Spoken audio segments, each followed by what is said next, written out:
Hi, I'm Katie McDonough, Deputy Editor at the New Republic, and welcome to Rent Sucks, a conversation about the history and present of our many housing crises, the rent grind, tenant organizing, and housing as a right, not a money-making scheme. And I am so excited to introduce to you the panel that we have assembled tonight. I think it's going to be a really great evening. Tara Raghuveer is the director of KC Tenants. She is also the director of the campaign for a national homes guarantee based at People's Action, a national network of grassroots organizations committed to economic and racial justice. Tracy Jeanne Rosenthal is a co-founder of the LA Tenants Union, a dues-funded autonomous union with over 2,000 members. Her writing has been published in the New Republic, The Nation, um, the LA Times, Jewish Currents, and Fence. Her first book, Abolish Rent, written with Leonard Vilches, is forthcoming from Verso in 2022.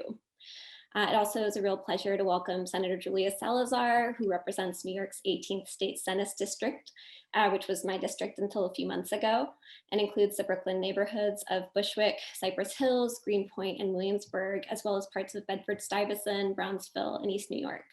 Upon her election in 2018, she became the youngest woman elected in the history of the New York State Senate. So I want to welcome you all. Thank you so much for joining us. And so Tara, I want to start with you because something that you said to my colleague Nick Martin at the start of the pandemic last year has stayed with me for all of these months since. And you called rent the bill that people are most socialized to feel the responsibility to pay. Unraveling that responsibility is a really complicated project. So I want to talk to you a little bit about that project and about this last year, both as part of our permanent housing crisis, but also as a potentially radicalizing experience for tenants. So can you talk a little bit about the current situation, which is how many people are currently carrying back rent, a little bit about the latest stimulus and the 27 billion included for rent relief and what that rollout might look like, and what some of your organizing has looked like in response. So have you seen tenants come to separate themselves from that feeling of responsibility, as if the inability to pay rent is like a personal failure? Absolutely. So I think to tell the story properly, we have to wind it back and start at the beginning of the pandemic. But of course, I want to acknowledge that we have to understand the story of the past year as only the most recent catastrophe within a much longer story of vast and brutal market failure, of extraction, and of violence. So, of course, many people here will know that as the pandemic spread, we were told to stay at home. And before widespread vaccines, housing was the vaccine, right? This was the only potential treatment, was staying inside to keep yourself safe, to keep your community safe and healthy. We were told to stay at home, but of course, for so many, that was never an option. Or if it was an option, it was a dangerous one, it was a precarious one, it wasn't a reliable one. So the situation for tenants before the pandemic, especially poor and working class tenants across the country, was already dire. And when the pandemic hit, tenants who were already being forced into lifelong instability and insecurity simply couldn't make it work, right? And I think about tenants like those in our base here in Kansas City. Tiana Caldwell and her husband Derek lost work within the first days of the shutdowns here in Kansas City. They were already challenged to pay the rent before the pandemic hit. And then once the pandemic hit, they lost all of their income. They just couldn't pay. Right. And then others in our base, like Janae Manley, continued working. She was, quote, essential in her overnight shift at Quick Trip. And she was working that overnight shift, but her kids were sent home from school. So she was she was forced into this choice between either staying awake 23 hours a day to go to work and earn money so that she could pay her rent, and then also taking care of her kids who were home all day, or hiring a babysitter with money she didn't have. Right. So she too was left in the same situation where she just couldn't make it work. Right. And so, what tenants like Tiana and Janae started recognizing early, literally within the first couple days of the shutdown, is that they couldn't pay rent and they shouldn't have to. right? And that was a very deeply politicizing realization for all of them to come to. And it was maybe a new realization for some of the tenants in our base. Others had already been there for years, right? So they were like already on that tip. But for tenants like Tiana and Janae, I think the pandemic really clarified and enunciated exactly how ludicrous it is that they were being forced to pay rent, especially under these circumstances that they couldn't control at all. But really in general, right? In general, they were angry. They were pissed about this idea that they had to pay rent during a moment like this. So those two and many others with them, many of our comrades in Los Angeles and New York, across the country, started going on strike, right? So people began striking. And in some ways, what we saw in the last year, when you think about it, is the largest rent strike in history, as tens of millions didn't pay rent because they couldn't pay rent. There's, of course, a different interpretation of a rent strike, which is a lot more formal and rigid and says like it's a, organized withholding of money when you can potentially pay, but you're organizing to win demands. I think a more broad interpretation of the last year is like we saw some of the largest rent striking in history, and that's something to celebrate. And it did not cause the type of economic interruption that then elicited the types of policies that we were demanding. Right? Because while Tiana and Janae were going on rent strike, they were also saying our rent should just be canceled. We shouldn't have to strike. We shouldn't be forced into this position at all. We need rent and mortgage cancellation. So at the local level, we demanded that. At the state level, we demanded that. Federally, we wrote a bill with Representative Ilhan Omar, which she introduced last April. And we tried hard to campaign for that during a moment where what had felt impossible 2 weeks prior suddenly felt like it might be possible, right? We might actually be able to win rent and mortgage cancellation at the federal level. Ultimately, we did not, right? And there are like so many reasons I can list off that we've kind of discovered in our postmortem of that campaign. Not least among them, of course, is that like the political imagination of this country is completely limited by, shaped by, determined by a project of the profiteers, which allows us to only imagine like a tiny percentage of things that are possible in terms of policy, right? People laughed when we said rent mortgage cancellation, even during one of the most dramatic, wildest economic moments of our country's history. So rent and mortgage cancellation did not pass, but I think we can understand the last year as this incredible time of deep politicization for tenants like Tiana, Janae, for tenants like myself, tenants across the country who really started to question the fundamental idea that housing in this country is treated as commodity as opposed to guaranteed as a human right or a public good, right? That led us at KC Tenants and tenants across the country to start organizing to end entirely the practice of evictions, right? We started saying almost as a mantra in like June or July, every eviction is an act of violence. Every eviction is an act of violence. And we didn't qualify it. We weren't saying every eviction during a pandemic is an act of violence. We were saying every eviction is an act of violence. Every time someone is evicted from their home because they are $30 short on the rent is an act of violence. And that entire machine needs to be shut down. So we started taking escalated direct action to muck up that machinery. We chained our bodies to the doors of the court. We dialed into Zoom eviction court as recently as January of this year. We staged a campaign called Zero Eviction January, where we were basically structure testing our organization to see if we could shut down evictions for the entire month with a high degree of success. We shut down about 911 evictions. That was 90% of the evictions that the courts attempted to hear that month. Of course, that's not the end of the story. Those evictions were just delayed several months. So now we're kind of recalibrating and figuring out what comes next. But now I think to understand the context that we're in, tens of millions of people are still behind on rent. Right? The stimulus that's been passed to date is nothing but a bailout for the industry that comes with literally no strings attached. It's free money for landlords that comes with no conditions. There's nothing in there about rent control. There's nothing in there about tenant protections. And that is a major loss from the last year that we have to contend with as a movement as we move forward. People are well over $70 billion behind on rent. Individuals owe $6,000, $15,000, $20,000 in rent that they won't ever be able to make back up. So this is very much a live issue for us. And I think we benefit from the politicization of the last year. Now the challenge is to channel that, to organize, to actually win what we've been demanding.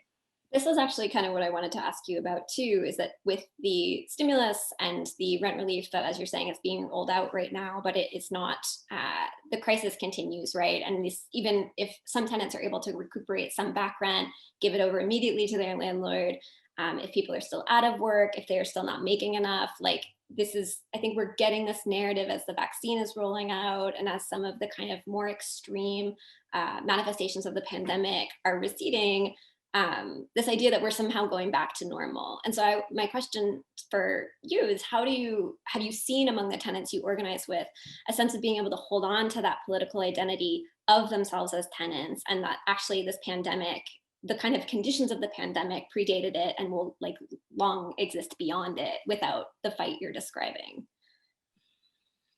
Absolutely. I think our people are more clear on their political identity as tenants than ever before, right? Like I said, many of the leaders in our base owe like $10,000, $15,000 in back rent now. And there's just no way that they recover from that degree of debt. On top of that, there's late fees, other debts, as people have been forced to take out payday loans, title loans on their cars, right? The types of debt that are now imprisoning the people in the situations that were already dire before the pandemic are so overwhelming that the politicization is inevitable. And I'll tell a quick story. A couple Mondays ago, we had a meeting with our congressional representative, Representative Emmanuel Cleaver, who, by the way, runs the Housing and Insurance Subcommittee in the House Financial Services Committee in Congress, right? And we were having this meeting with him. We had 5 tenants testify to him about their situation with their rental debt. We were trying to ask him to cancel rental debt, right?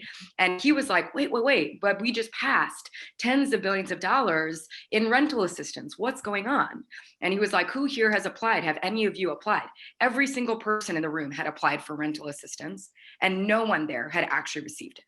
Right? No one there had received it because of months of delay and bureaucracy, because of threats from their landlord, because of forced displacement, right? So it's very clear that the policies that have been passed till now have not worked to alleviate any of the pain and the suffering that people have lived through.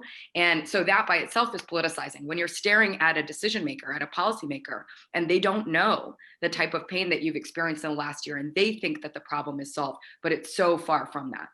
Yeah, absolutely. So Tracy, I want to turn to you. And so I think that what Tara is describing, both the crisis that predates the pandemic and the one that continues on, I think there's a real history to the ways in which we live right now. So I want to go back in time a bit and situate where we are in the context of those more enduring crises and the creation of those crises. So you wrote a great piece for us about the history and development of affordable housing. And so you're very clear to make this distinction in the piece, but I'll make it for our audience tonight, the difference between housing that is affordable and the policy regime that produces new housing for people who can't afford market rates, called affordable housing. So how did that come to be the approach, and what has it meant for the tenants living under these public-private partnerships? And also kind of potentially relatedly, well, absolutely relatedly, what has it meant for the landlords who are sort of in these temporary alliances with the state?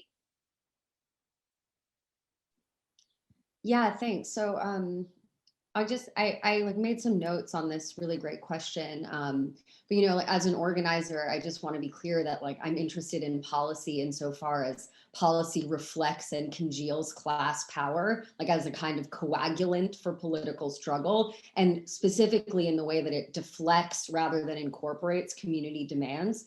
So, right, what we've seen over the course of, the history of US housing policy is basically 2 things: the prioritization of homeowners over tenants and the predominance of the public-private partnership.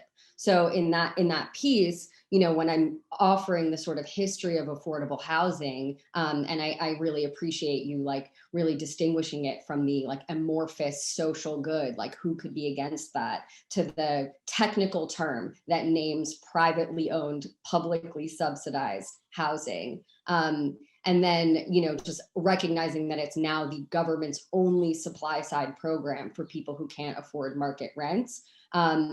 And what I argue is basically looking at the history, affordable housing is the result, and even the institutionalization of racism and the Red Scare, that those twin attacks work to replace public housing delegitimize the needs of the poor, particularly Black people, and instead promote the market as the solution to the social question of shelter. And, you know, my hope is that like through our research, we realize that affordable housing doesn't work, that the relief for tenants is temporary and the benefits to landlords are permanent, that the vast majority of affordable housing is for middle-class professionals, not the poor, but that also overall we understand that affordable housing makes landlords and developers rather than tenants the protagonists of housing policy. And I made a note to say this. My comrade Mark Vestal, who I interview there, but this like didn't manage to get in, but he says it in really my favorite way, which is like,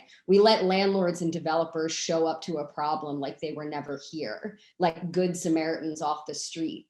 And I think that's really important to understand the way we frame policies and protagonize landlords and developers with no regard for the fact that, you know, these are the architects of the racial wealth gap. These are the segregators of our cities. Like, these are the hoarders of wealth in real estate who work to expand inequality every day. So instead, right, like I follow the tenants who have lived with and struggled against the consequences of this model. In the 1980s, when elderly residents in Pasadena who were living in affordable senior housing started a national media campaign when their landlord wanted to exit a program. In the 90s, when public housing tenants in Boyle Heights physically blocked bulldozers to try to protect their homes, which were then destroyed and replaced by affordable housing. And now, especially one of the LA Tenants Union's own tenants associations, Hillside Via, who's dealing with the expiration of their rent restrictions and have been organizing in 3 languages to save their homes, basically demanding that the city buy their building and use eminent domain to force the sale. And so for me, like looking at the history of policy is only worthwhile if we can come up with alternatives to more of that same injustice. And over, when we pay attention to the expertise of tenants rather than the expertise of wonks or economists, what we see is the ethics and even, I might say, the pragmatism of expropriation as a policy tool. Right? So expropriation has long been used by governments to manage crises of poverty, farmland in California, eminent domain to appropriate land to build prisons, downtowns, it cleared for urban renewal schemes. And even one tenant who lives in Hillside Via experienced that herself. And you know, these solutions for controlling and disappearing the poor have long relied on this power of expropriation. And I just, you know, I guess I was thinking about this sort of last minute, but given the events of the day, I think it's really important to add right now how the LA Tenants Union is really thinking with the contemporary imbrication of incarceration, policing, and housing policy as like, you know, our new Genesis Tenants Association, for example, is organizing within permanent supportive housing against uninhabitable conditions and disrespectful management. We're also helping form a tenants association in a Project Room Key hotel, which is the program which uses hotel rooms to temporarily house the unhoused, but it comes with these like infantilizing soft jail restrictions, like 7 p.m. curfews, few possessions allowed, and no actual key. You don't get a key. You have to beg somebody to like walk you up to your room. And so, you know, just like really right now thinking like beyond understanding jails as our contemporary form of public housing, I think it's really time we like see what Sam Stein calls the real estate state as part and parcel with the police state.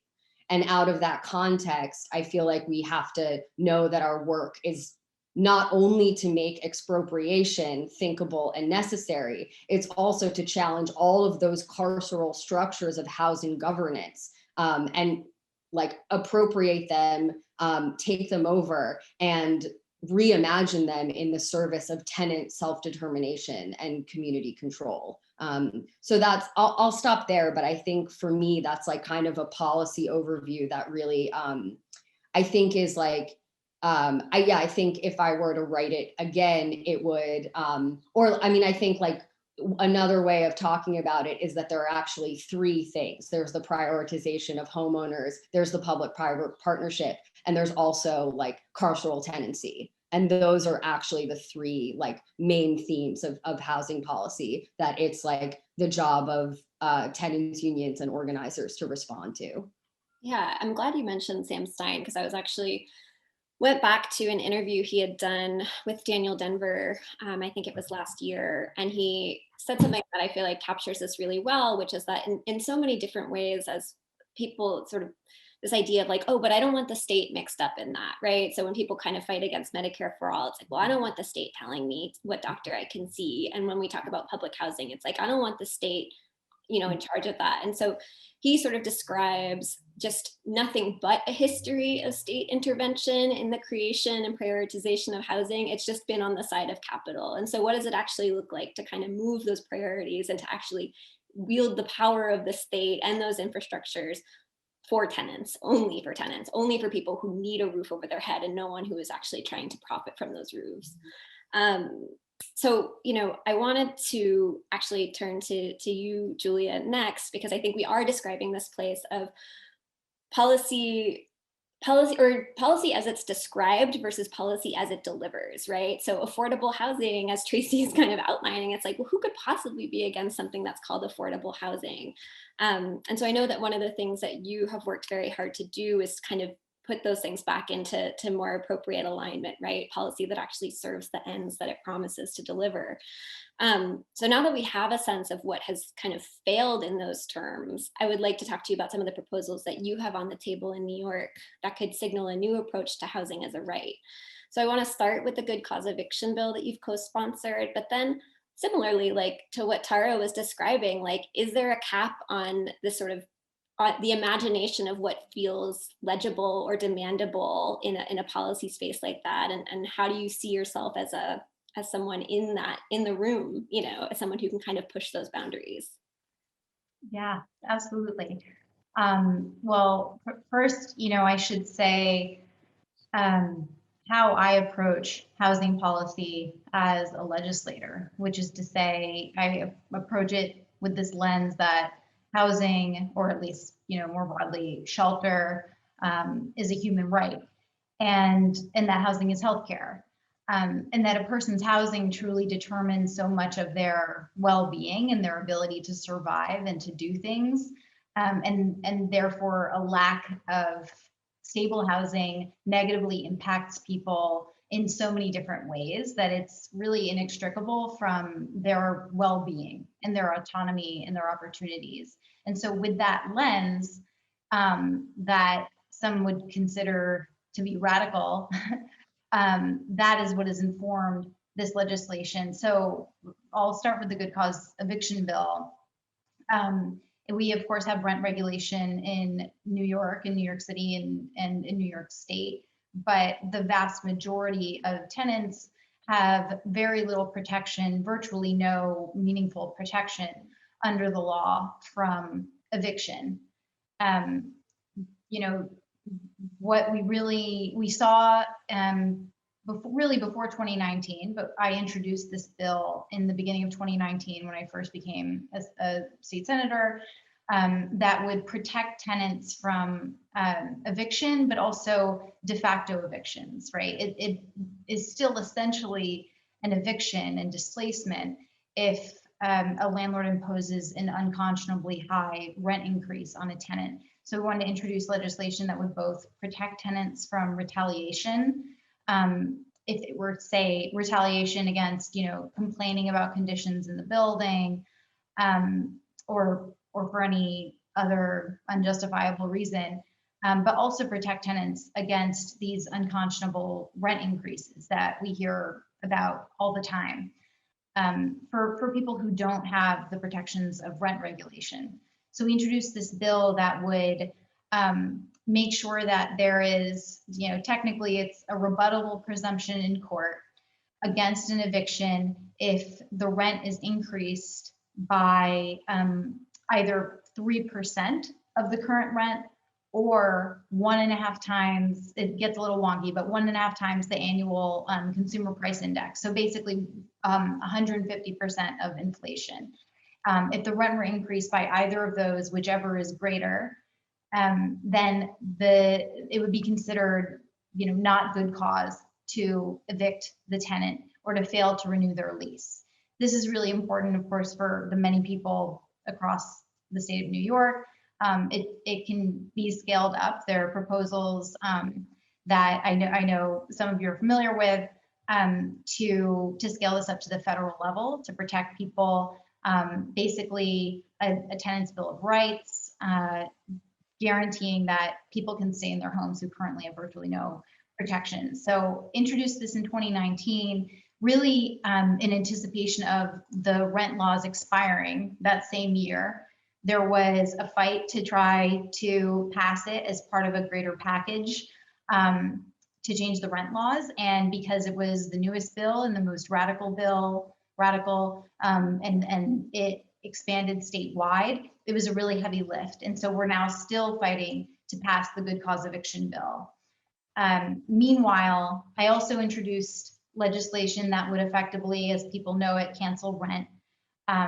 It would have made sure that the unpaid rent of tenants and compensated property owners, it would have compensated property owners who could in any way demonstrate hardship due to loss of rental income. It hasn't passed, it's still a live bill, but a different rent relief program was recently passed in the state budget, which is going to help a lot of people. But to really demonstrate the need for this, we know that in New York State alone, tenants owe about $2.5 billion in unpaid rent. Nationally, that figure is much higher, even though some rent relief has been passed. Billions of dollars, really tens of billions of dollars in rent relief. It's really going to take a while before all of that is going to be dispersed and to actually prevent the catastrophe of people being displaced and facing eviction. So in the meantime, we're trying to pass additional measures that will help on the state level to prevent people from being evicted, and also make sure that when the existing eviction moratoria expire, that people are not going to be back, we're not just kicking the can down the road, basically, that people will actually have permanent solutions to these problems. Because right now, without policy, in addition to eviction moratoria, you just see it's like a ticking time bomb that people are just becoming more and more indebted to their landlords, and for landlords who rely on rent to pay their mortgage or expenses, they are also accumulating more and more debt.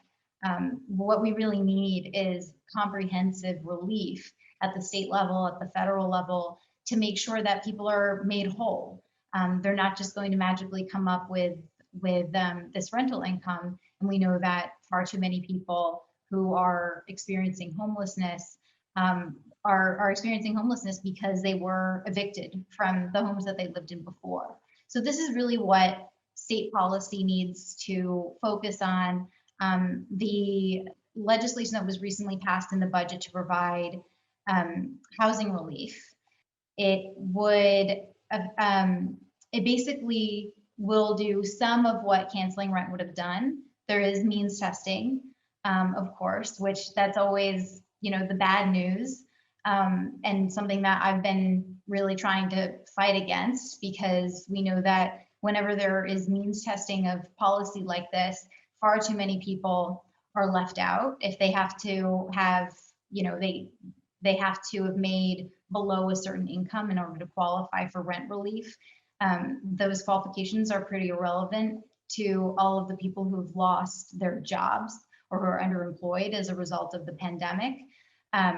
So, I think that we have to keep fighting for universal and permanent changes in policy so that we can actually protect people and of course, avoid a catastrophe that I think we all expect to happen both in New York and at the federal level if we fail to take more robust and comprehensive action on this. Yeah, I want to, because I think that just the sheer numbers owed in back rent, the number of tenants impacted, the people who feel like they're really on the edge of losing their home is obviously really extreme. But I feel like there are, on like any given day in New York City and any given day across the country, there are people who are just living that crisis all the time, right? And had been living that crisis. And so I want to kind of open the question to Tracy and Tara too, about like, as you've both described in different ways, this sense of like what's considered too outrageous to ask for, or what, because of the way that we've always encountered what affordable housing can be or should be or whatever, limits the sense of the policy imagination that people can demand. So Tara, you described some of what you've been working with KC Tenants to fight for. Tracy, you've commented a little bit on that too, but I wanted to kind of open it up to, again, and to you as well, Julia, just this sense of like forward looking, like the Band-Aid solutions being put forward right now to make sure that like as many people can be kept in their homes right now as possible, but then where do you build from that? Like, what do you ask for next, or what kind of combination of things, right? Because it's never just going to be one policy proposal that's going to fix everything. Like, what do you demand in conjunction, and how do you fight for that? And anybody can just go. I know the Zoom thing is a little funny with like timing. You don't want to talk over someone, but Tracy, I'll start with you and then we'll go to Tara. Sure. Yeah. I mean, it's like, I mean, for me, the outrageous demand is preserving the right to passive income over the right to shelter, right? For me, the outrageous demand is 70% of the world's wealth is held in real estate. 60% of that is in housing. Like these are the outrageous demand is the way that absentee owners encircle our neighborhoods in a way that James Boggs describes as a white noose. I think, it's like trying to, for me, the outrageous thing is the normalization of this ritual of rent by which we pay money to people we pay tribute to people who are already richer than us. So I think that we should actually be like evening the score on outrageousness when we try to claim the space for what we need. And these are the demands,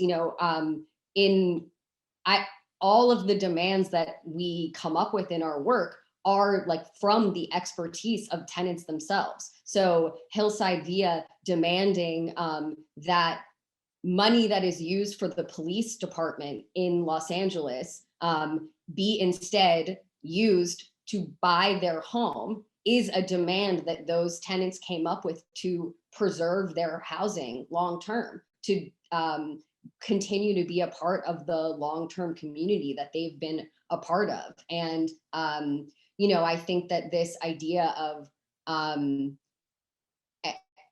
so I think that, I find it, I just find it really important for us to denaturalize whatever we've assumed to be normal and recognize the power that we have in that. And I think, rights are great, but power is better. And what we've seen with the tenants that are organizing is that the way that you scale up to those more to the policies that meet our needs is through organizing together, through coming together, through, this building, just to think about the heroic effort that it takes to work in 3 languages at the same time. But the heart and soul of a community on the line in that. So anyway, I think that that's kind of the mechanism and the vision. And I just think that I just want to expand, I want to expand normal to meet our needs. The thing that will meet our needs is the abolition of rent. And that is what we should be demanding and making space for. And Tara, I want to turn to you now too. Yeah, I think Tracy's framing of that is really brilliant. The outrageous thing is the conditions of today orchestrated by the rulers of the extraction economy that we live within, right? And I think the flip side of that is part of our work as organizers, is to politicize our own people around the idea that their demands are not radical. They are what they're owed, right? And we do exercises like this all the time within our organizations, where we ask tenants to kind of describe the world as it is. And then we ask tenants to describe the world as it should be. And oftentimes in the first cut of this exercise, the descriptions of the world as it should be are like, I should pay less in rent. So then the follow-up question must be, why should you be paying rent, right? And so I don't want to, it's not so simple as like our people are already dreaming these visions and these worlds that are so beyond the world that we live in now. It's not so simple, because we've been socialized in a world where we're told that we can only color in the lines of this very small box. And by the way, the box is owned by our oppressors, right? So that's the work of organizing, is to like break open that box, expand the imagination, move people along a continuum of understanding that what they want for themselves, what they need for themselves, what they need for their kids isn't radical. It's actually exactly what they're owed. And it's a violent world that's constructed that to feel like the ridiculous thing, right? It's a world built on violence, built on extraction, built on exploitation, that has convinced us all that those visions that we have for the lives that we should lead are ridiculous, are outrageous, are radical. And Julia, I want to put a little bit of this question to you too, because you said something that really struck me earlier, which is that like healthcare is housing. And so I know that, you're obviously, housing is a huge issue for you in the state Senate, but I know that you are very interested in these other pieces of the pie of like what it is to be made whole, what it is to live a life that like, basically you have some self-determination to decide how you're going to use your hours, And so just thinking about the things like rent control and having something like single payer, the ability to have those immediate needs met, freeing up just the ability for people to even to demand more, because I feel like once you get those boxes checked, you have a little bit more room to think through like, well, what else could I be next? And so I wonder if you could talk a little bit about how you see maybe those policies interacting together at the level that you're working at in the state. Definitely. Yeah, I think that ultimately it really comes down to providing for people's basic needs, and providing for people's basic needs without any preconditions. This is like a very novel concept in, I would argue, American public policy, even in a state like New York, that poor people have to demonstrate that they are worthy of policy changes, or that they are worthy of public assistance. You see it, even though, of course, we're talking about rental housing and tenants, it is very intimately related to the homelessness crisis. And I'm thinking about like the Housing First framework, which really, it's pretty straightforward, indicated in the name. Like it really means not requiring preconditions for people who are experiencing homelessness in order for them to access housing. What a concept. Right now, if somebody is experiencing homelessness and they just want a safe place to live, not even in some cases, not even a permanent place to live, which they deserve and they should have, people have to fulfill a series of requirements just to be housed. And then they have to maintain that in order to stay housed. It just imposes all of this stress on somebody who it kicks people while they're down. And of course these policies fail, right? Because it's like we have these totally unrealistic, unfair expectations of people who are struggling. And again, if someone is seeking housing in the first place, their lack of stable housing is probably affecting their lives in different ways. It makes it so much harder for you to get a job. It also just affects a person's confidence. That there are just so many ways in which housing insecurity affects someone. And so that's why, I personally think that a housing first model in which people have access to permanent housing and there are no prerequisites or conditions, that is absolutely necessary. And then that, supportive services, of course, should be offered to people, but they're not required in order for somebody to just have a stable and safe place to live. And then additionally, I think that a homes guarantee, nobody can speak, I think, with more authority to this than Tara, but it's something that I'm really passionate about, is this framework where everyone deserves to have a safe place to live that they can actually afford to live in, right? And we are so far beyond that in this country, and that I think speaks to this question of what is possible. I think about this rent laws fight that we had in 2019 that I referenced before, and again, that the difference between good cause eviction was billed as universal rent control, which I think is great, even though, I'm like very technical about these things. And I know that technically good cause is not universal rent control, but it is, the closest thing to it that is offered in New York as potential policy, or as legislation that's been introduced. It was billed as universal rent control, whereas other legislation that was being considered and that ultimately passed was seeking to undo the deregulation of all of these other areas of the law, where you were seeing hundreds of thousands of rent stabilized apartments were taken out of the rent stabilization system, making our city increasingly unaffordable, especially districts like my district in Brooklyn. And so that was the difference. That's what made it not as viable, is that we were like ahead of, and perhaps still are ahead of, the political imagination of the status quo. So we have to keep pushing for that, and in spite of, we have to keep pushing for people to expand their policy imagination, their imagination of what could be, and also what people deserve. That poor people deserve just as much as anyone else. Like, there is no shame in not being able to pay for a market rate apartment, and to just pull yourself up by your bootstraps. It's essentially a myth. So yeah, I think that our public policy needs to reflect a complete rejection of that, and rather policy that affirms people and their right to permanent housing.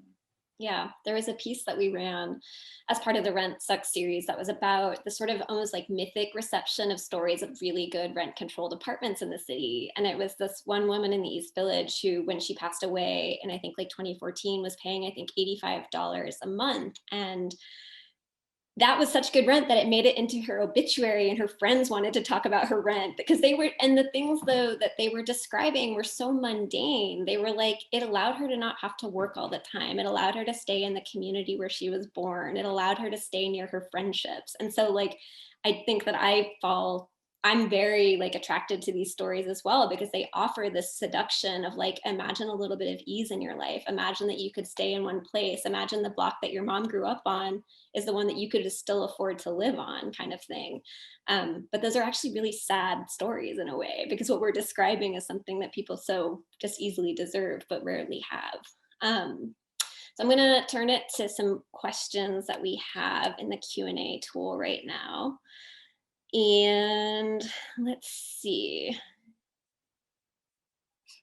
Okay, so we have one about community land trusts, and I'm going to just open it up to whoever wants to grab it.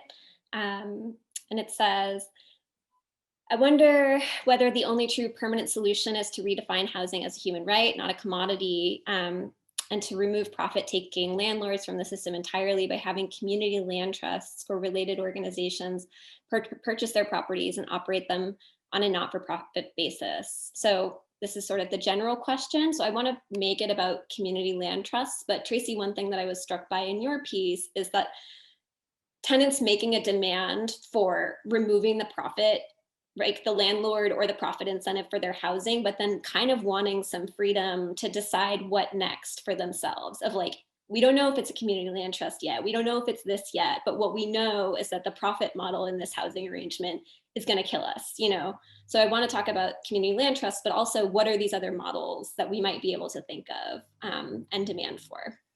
Yeah, I mean, I think it's interesting because that question begins with like, you know, framing housing as a human right. And like, for me, if that cliche has any meaning left over whatsoever, it's that there are violators of those rights. Our rights to our human rights to housing have been violated. And those violators should be made to pay. That the hoarders of space and wealth, like that their hoard should be expropriated, like in restitution for that violation. And so that the idea that a nonprofit purchase of a building would be like the kind of policy that would deliver on the promise of housing as a right, that for me, I find it a bit twee, right? Like it's as a policy solution because it doesn't have the capacity to scale in that way. And I'm seeing in both of these cases, like for the elderly tenants in Pasadena, the city of Pasadena bought their building, you know, and in the Hillside Via tenants, that is one of the demands is that the city buy it. I think a CLT would be kind of like a second choice, you know, like, well, we have to have something to ensure permanent affordability. But I guess I would just like try to make space for demanding that, you know, when we think about this rights-based framework, we're invoking a framework of justice that might allow us to do some taking back of what has been taken. And that is kind of the vision that I think we should be, you know, it's like so many of these policies are just about sort of dismissing the antagonism between tenants and landlords. And there is a fundamental antagonism there that like needs to be addressed. And and so while, you know, like the Tenants Union has meetings at Eco Village, which is like, or we used to, which was before we got too big, which is a community land trust. And that model does provide support and stability for the tenants who get to enjoy it. It is not a scalable tool that demands resources from the state. And that is what tenants are doing when they invoke the power of eminent domain, is that they say like this tool that has been used to displace and immiserate tenants of color, like tenants and majority tenants of color, should then be used to protect them. And so I guess I just want to, again, it's that question of like, what are the demands that really suit our needs? Not what is offered in the conditions of the nonprofit industrial complex that like we find ourselves now. And Tara, I want to direct the next question to you. So it's specifically about tenant organizing during a public health crisis like COVID, right? Because I think that so many of the fundamentals of what it is to be able to just like talk to your neighbor, face-to-face conversation, those places where you feel a little bit safer having difficult conversations you've never had to before, were off limits to us in lots of ways. And so what practices, this question asker asks, is what practices have best enabled you to identify and develop tenant leaders who bring their neighbors into struggle? And some sort of what are some of the other practices that have really helped this organizing grow during a crisis? Yeah, I'm like sitting with a little bit from the last question too. I think I tend to agree with Tracy about community land trust. I also think like one important thing to acknowledge in that question, because local policymakers have sort of been like putting bugs in our ears about like CLTs, community land trusts and stuff recently. And I just find it so bizarre when people become really fixated on one policy as though that's gonna like solve everything, right? The reality is that some community land trusts might work really well, right? But the idea that like that as a model is going to like fix everything, I think is a flawed one. And there are so many different types of community land trusts. Like some are highly privatized and prioritize individual home ownership, et cetera. There are others that are much more like what we would want to see in social housing, et cetera. So just to acknowledge that there's like a wide spectrum there, but there's obviously like no one clear, silver bullet to a really thorny, complicated, antagonistic, difficult problem. Which I want to ask you is like tying back to the organizing question, because it is like allowing tenants themselves to determine based on their specific circumstances, like what is going to make the most sense for us and not having it be a one size fits all policy. But so yeah, sorry, I didn't mean to cut you off there. Yeah, no worries, no worries. So yes, I think this all goes back to base building and organizing, because it's actually there that you find that tenant expertise and self-determination to actually figure out which policies work, or which demands are the demands that the tenants want to fight for. So the past year has been hard, but honestly, I think we've learned and grown a lot as an organization. I'm speaking wearing my Casey Tenants hat. We started transitioning everything virtual in March, April, like everyone else. In the first couple weeks, there were some struggles with that because we're a very multi-generational organization. We're an organization that includes people who live in areas of the city, which there are many that are not internet connected, et cetera. So we had to kind of figure out mutual aid that could account for some of those challenges around accessibility that we knew that we needed to solve for if we were going to continue organizing as the citywide tenant union that we aspire to be. Once we were past some of those initial hurdles, the virtual organizing honestly has been amazing and has maybe been more accessible to people than the organizing that we were doing before, which might have required people to drive to a certain part of town in the middle of their day and come for an in-person meeting. Don't get me wrong, I really, really, really miss the in-person meetings. But for some people in our base, some people who are neurodivergent, some people who just have other busy things going on in their lives, the virtual spaces have been actually much more accessible than before. So that's like one thing. The tenant meeting has prevailed through this really difficult year. And I think we've figured out a kind of art and science to making that the same kind of site for political education and relationship building and strategy that it was when we were meeting in person. The project of base building, like actively adding leaders to our base, has been a little bit more complicated, especially as most of the people who would be leaders in our base have faced some of the most intense struggle in the past year that they've ever faced in their lives, period. Right. And we are very clear that we're not a direct service organization. And what a lot of people needed in the last year, first and foremost, to take care of their survival needs might have been direct service. Right. So we launched a hotline, which has been a really interesting exercise for us. I think has created a lot of good tension and questions and conversations within our organization about this kind of balance. We have mutual aid. We believe in mutual aid. We launched a mutual aid fund, and we're not a service organization. So we've had to kind of figure out how to navigate having a hotline and using that as a base and power building strategy, but also not getting sucked into a lane that frankly we never intended to be in. So the hotline has been good. We're going to continue with that as a model. And I will say that like we've gotten out into the streets as much as we, I think, possibly could. And that is the best base building strategy ever. Right? Ever is like when there is shit going down, we're there. We're there in our yellow shirts. Like people know Casey Tenants. Tenants know that we have their back. We tell tenants everywhere we go that we have their back. Even if they don't join us that next Saturday at a tenant meeting, they're probably going to call us when some shit goes down in their building, and then we can help them organize in their property. So many examples of this in the last year. And then the last thing I want to say is like we just launched a campaign that's kind of the outgrowth of some literature dropping and canvassing that we've been doing since last September. We just launched a campaign called the Year of the Tenant, and we are aspiring to talk to every single tenant in the city within the year. And we're not Los Angeles, we're not New York, so it's not a like ridiculously high number, but it's like 200,000 tenants. We want to have 200,000 tenant conversations in a year, and we really want to build the kind of muscle where base building is like the bread and butter. Like that's all the time what we are doing, no matter what campaign's going on, no matter what emergency. And a lot of that is the lesson that we've learned out of the last year. which is that our power comes from our base. And in moments of these crises, which will always be occurring in the world as it is for our folks, the best way we can protect ourselves is by building power, right? Like Tracy said earlier, rights are good, power is better, right? When we have power, which is collective power, union power, that's actually how we take care of ourselves.